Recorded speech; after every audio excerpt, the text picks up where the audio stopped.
Bartholomew Town is brought to you in part by the University of Rhode Island Online, Navigant Credit Union, the Audubon Society of Rhode Island, Newport Film, and Half Street Group. Bartholomew Town. Rhode Island-based reporter Zane Wolfang joins us here on the podcast for, you've been on a bunch of times. Welcome back. You just had some travel in the Middle East, and it comes at a moment right now, obviously. I mean, it goes without saying that this is an unprecedented moment in general. But in a specific sense, we're seeing this morning renewed airstrikes in Gaza by Israel. We're seeing migrant detentions here in the United States. And the question really right out of the gate is, what is the general sentiment that you observed in your most recent trip to the Middle East? Yeah, thanks for having me back, Bill. It's nice to be back on the show. I always appreciate it. I know we had originally planned on me actually talking to you while I was in Cairo, Egypt, which would have been exciting. But the hits just keep on rolling since I've been back here in the United States as well. It's interesting in terms of a general sentiment in the Middle East. I don't know if I could speak to like a monolithic viewpoint. Sure. I've traveled a lot to what people would call like the Levant or Greater Syria regions. Like I've lived in the West Bank of Palestine. I've visited Lebanon extensively. I've lived in Jordan. And I think that you could speak, at least in Palestine and Jordan, you could speak to more of like a consensus or like some mainstream political positionality. Egypt is kind of a different beast. It's in North Africa. There's a lot of different influences. It's a huge country population-wise, and with a long and pretty uninterrupted history of, tens of thousands of years. So they have their own thing going on a little bit there, I would say. And then also... And maybe this is like the dovetail or the tie back into how things are going in the United States right now.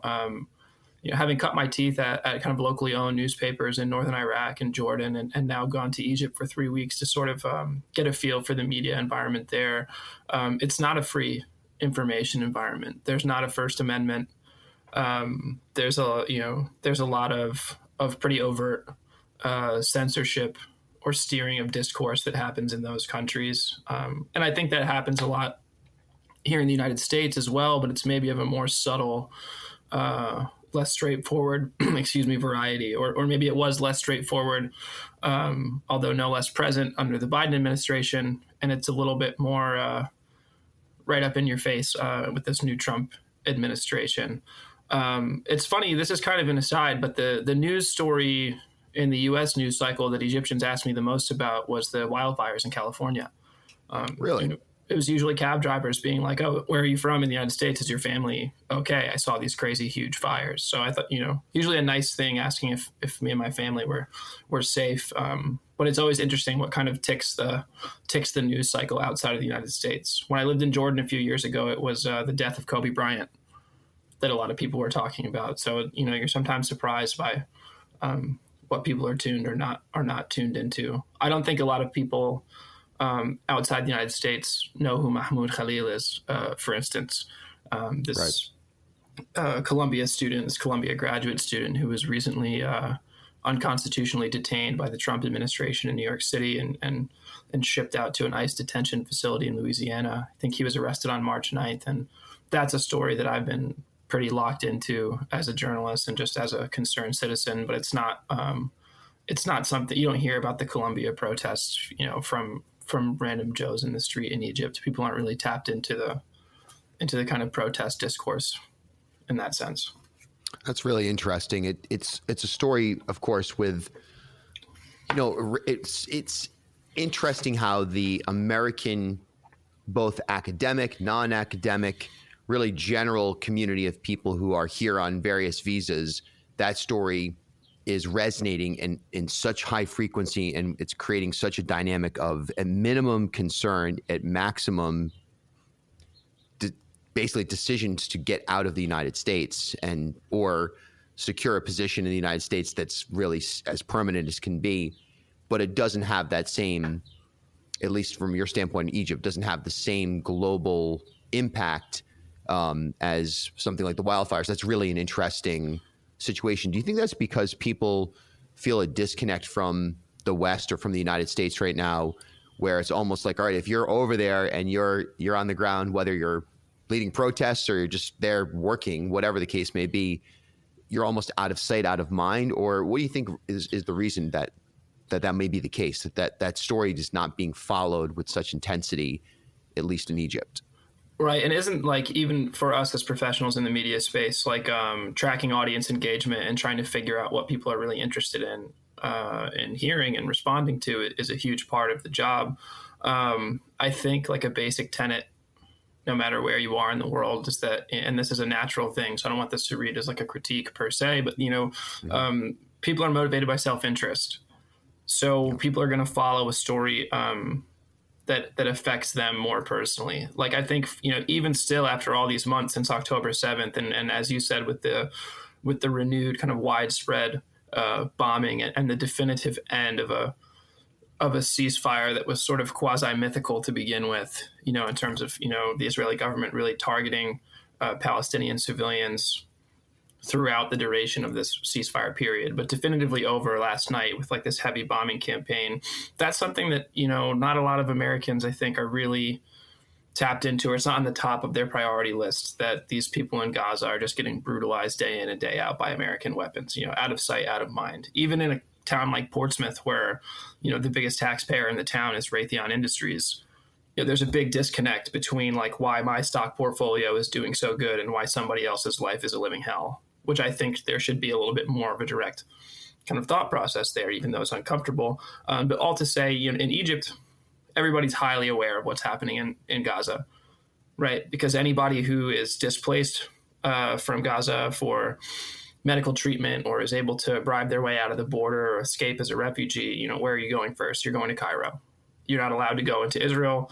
That's, two of the borders are Israel. One is the sea, which is also blockaded by the Israeli Navy, and one is Egypt. So if you're leaving Gaza right now, you're going to Egypt, even if you're then going on to Jordan or somewhere else. And as we've seen in the news cycle, there's been some quiet pressure from the Biden administration and then some loud pressure from the Trump administration to push to ethnically cleanse every Palestinian from Gaza into Egypt, right? So people are following those dynamics quite closely. Conversely, in the United States, I've seen a lot of people who aren't really tapped into Israel-Palestine or Middle Eastern politics talking about the Mahmoud Khalil situation, because that's more of a direct self-interest to us as Americans. Okay, I'm an American citizen, you're an American citizen.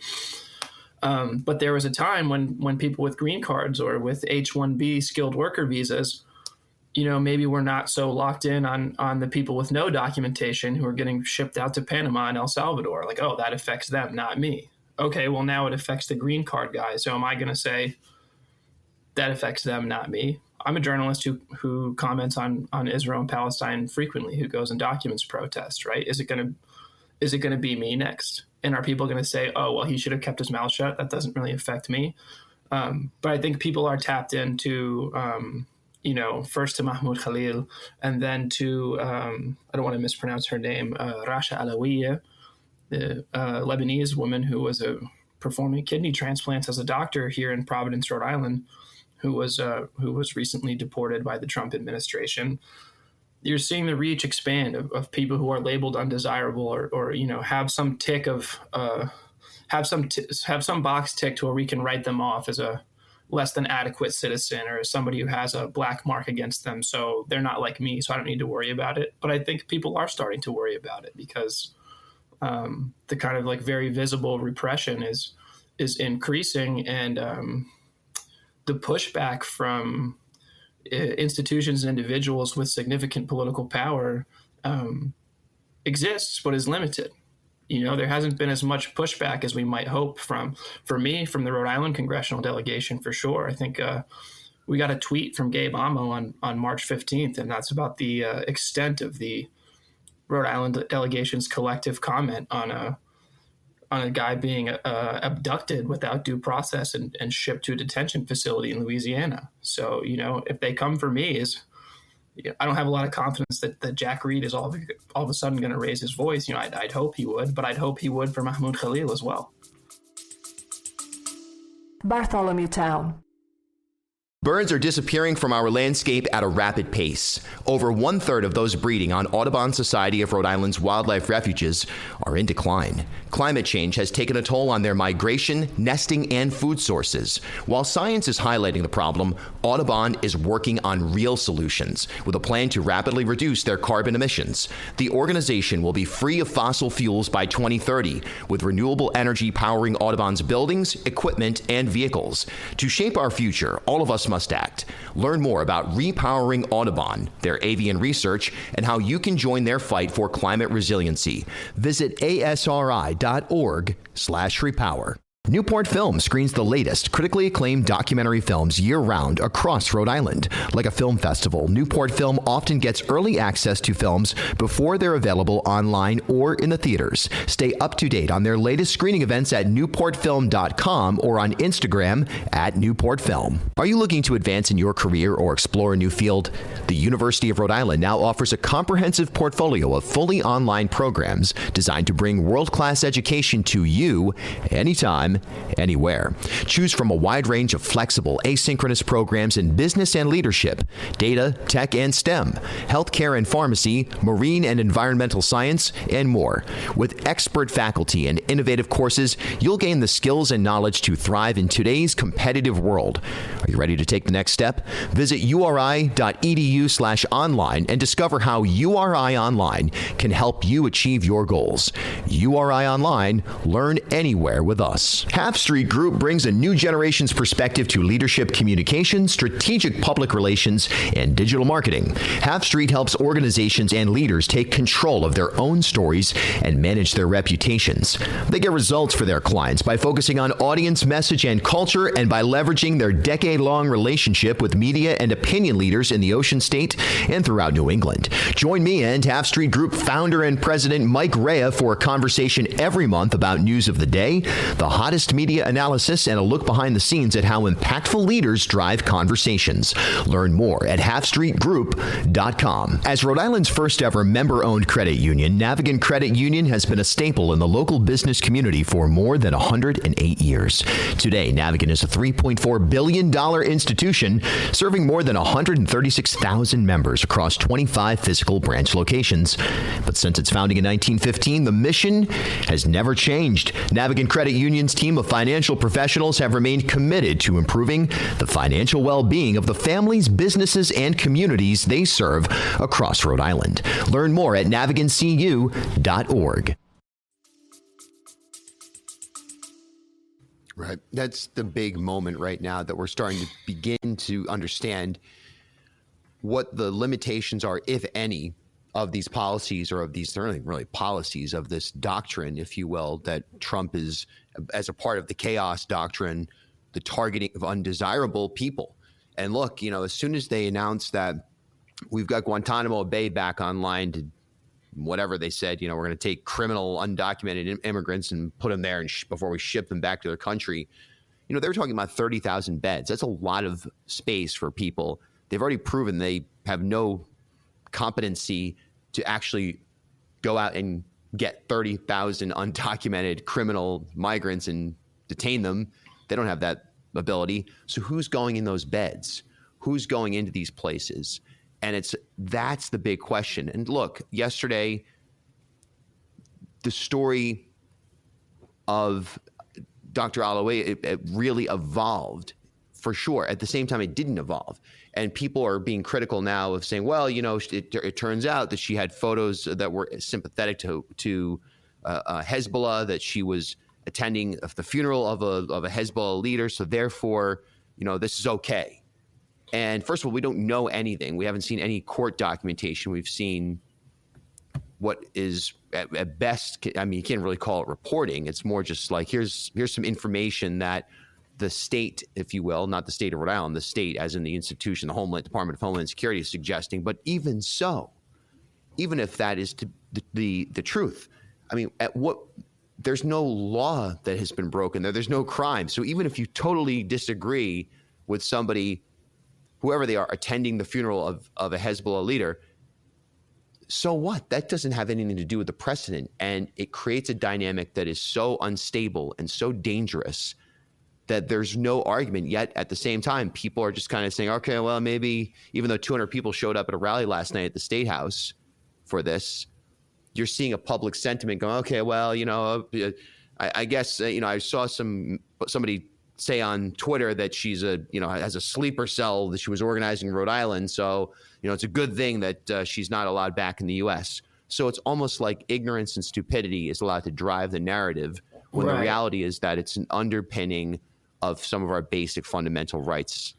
I think like what you talked about, examining the precedent, I think that's where the smart money is on bringing a more calm and rational and analytical kind of mindset to figuring out what the purpose of these detentions are, right? And I think it's very politically savvy to go find somebody that they're one of their basic free, First Amendment protected speeches or actions is an unpopular viewpoint and something that will rile up kind of the conservative base that really wants to see kind of mass deportations. Unfortunately, like this isn't just kind of one figurehead villain on high and everyone else thinks that the actions are detestable. There's a sizable fraction of this country that really supports a very kind of xenophobic outlook and really thinks it's great that these people are being deported. If you look at the Khalil case specifically, the White House made it quite clear that Mahmoud Khalil is not being accused of breaking any crime, but in fact that they're deriving the authority to detain and eventually deport him from this kind of antiquated law from like the 1950s, where the Secretary of State can sort of broadly decide that Marco Rubio or Donald Trump or Elon Musk or whoever can decide that you're a threat to American national security interests and then deport you on those grounds. And I think like pretty obviously implicit in that framing is that American citizens would still qualify for deportation under those grounds. Like you would not be protected by your passport or by the First Amendment if the determination is just that, this kind of McCarthyist, like you're an undesirable, we've decided from on high that you're dangerous to U.S. foreign policy. Well, where's the line on that? Right. And yeah. If Trump, this is a horrible example, right? But if Trump decided to fill those 30,000 beds with every gay person in New England to satisfy his base, how many, I'm sure we would see more of an outcry than we did for a Muslim Palestinian refugee. But I'm sure we would see a lot of people do exactly what they're doing now, kind of politely avert their eyes, right?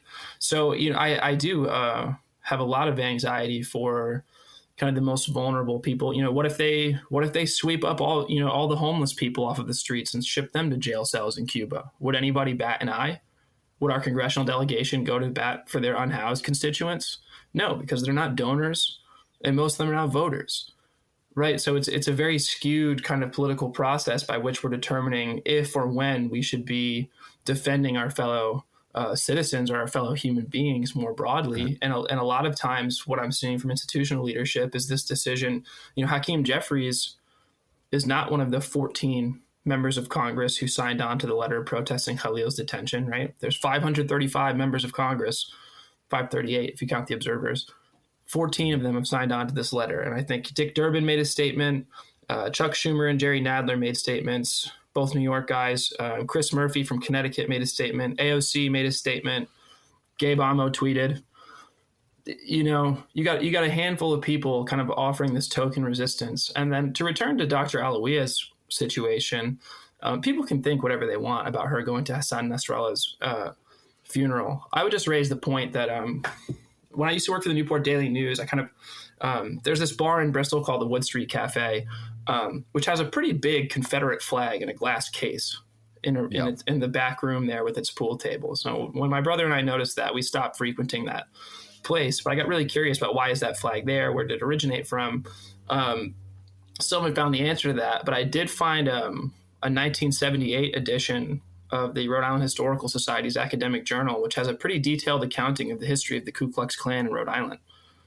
And they were funerals attended by thousands of people in Foster, Gloucester, and in Narragansett, in full, with pallbearers in full Klan regalia for grand wizards of the Klan and all this. I have a Cranston Herald article up about the first official Ku Klux Klan wedding in Rhode Island, which was held in Grant Field in the town of Johnston, September 9th, 1925, 2,000 people, North Scituate man, Johnston girl. So, if people really think that, that private viewpoint should be the determining factor for whether or not they're allowed to stay in this country or not, maybe go read some Rhode Island history and find out if your own relatives were Klan members, and see if you feel comfortable with that same sort of ideological litmus test for who gets to stay and who gets to go.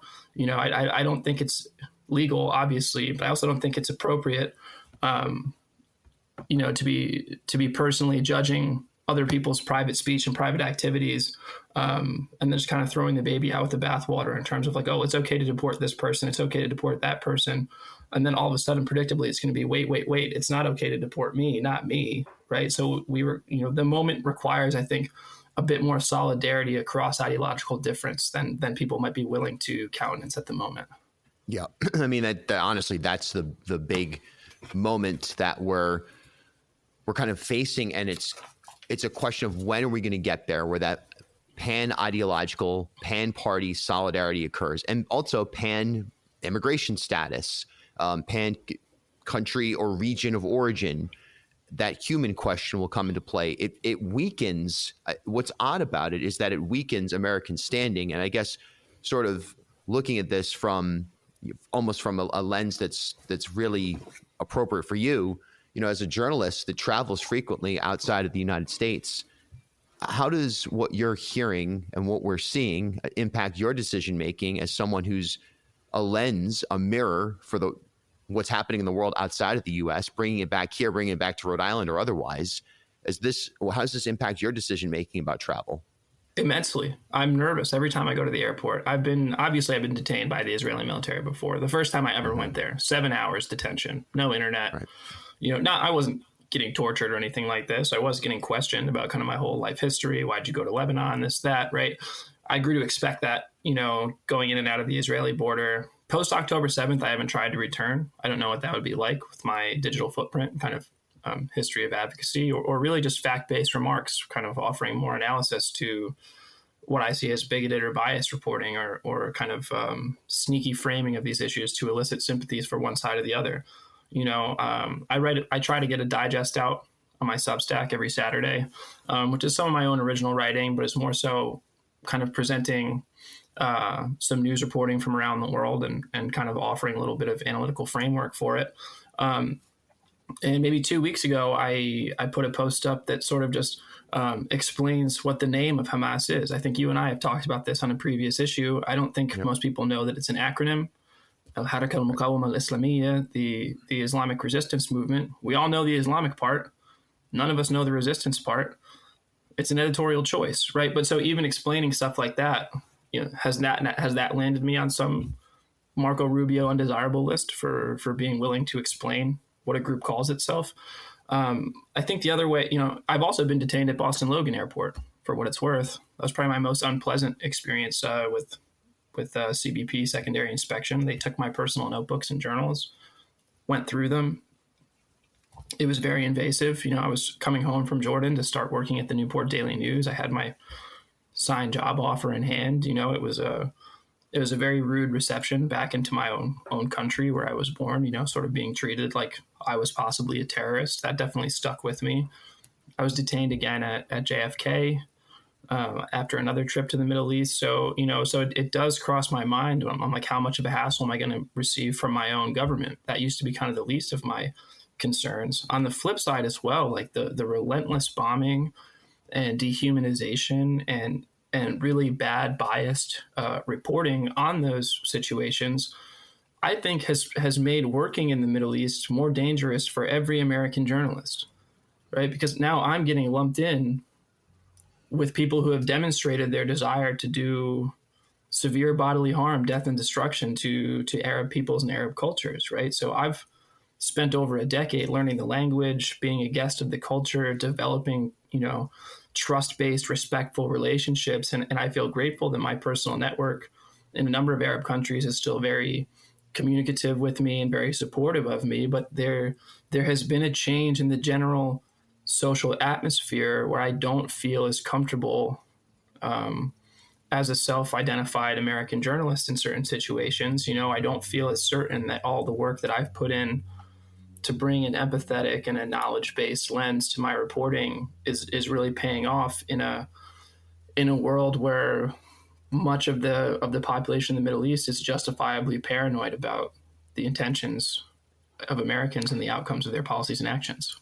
Right. And the chilling effect of silencing journalists or otherwise artists, frankly, through broad-based intimidation or introduction of an extra level of fear and scrutiny.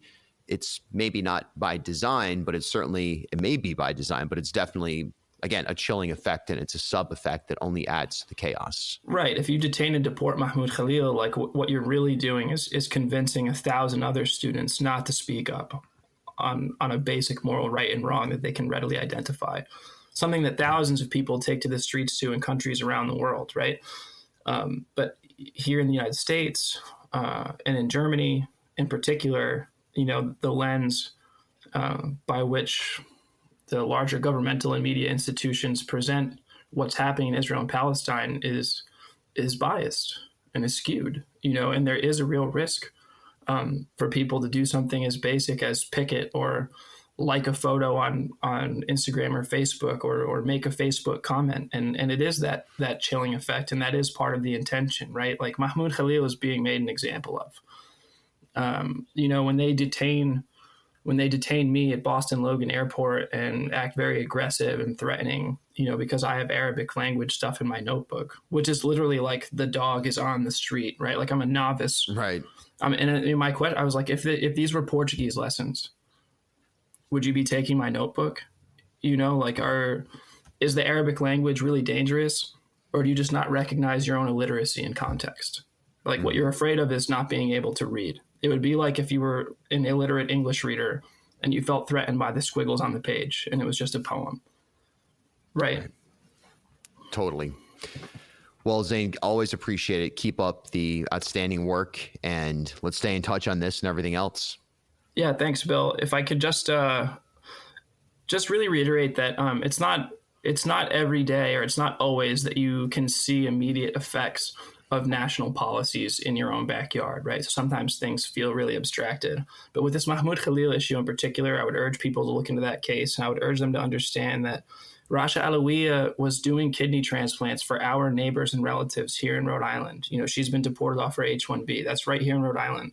This guy, Fabian Schmidt, is a German who was here on a green card since he was a teenager. He's an electrical engineer. He was detained and experienced some rough treatment at Logan Airport in Boston, which a lot of us use, and is now, as far as I know, being held at the Wyatt Detention Facility in Central Falls. In Rhode Island in January, ICE came into downtown Newport and detained an individual from the community. More recently in Central Falls, a parent of a high school student was abducted in front of the school children at drop-off. So, and people can find a reason to write off every one of those people. Rasha Alawiya attended the funeral of a political leader of a religion that I don't like or that I'm afraid of. Fabian Schmidt maybe had some addiction issues in his past. Mahmoud Khalil, was clearly a peaceful protester by all accounts, but we're just going to smear him and say that he's terrorist affiliated, right? We're going to find a reason to write off all of these individual people. These are all normal people doing normal, constitutionally protected speeches and actions. And the community really needs to understand that it's not necessarily going to stop here. Everyone is a test of pushing the limit to see how much we are willing to take or let slide. So that's kind of my closing thoughts for you. Hey, thanks for stopping by Bartholomew Town. For more content, follow me on Instagram @Bill Bartholomew.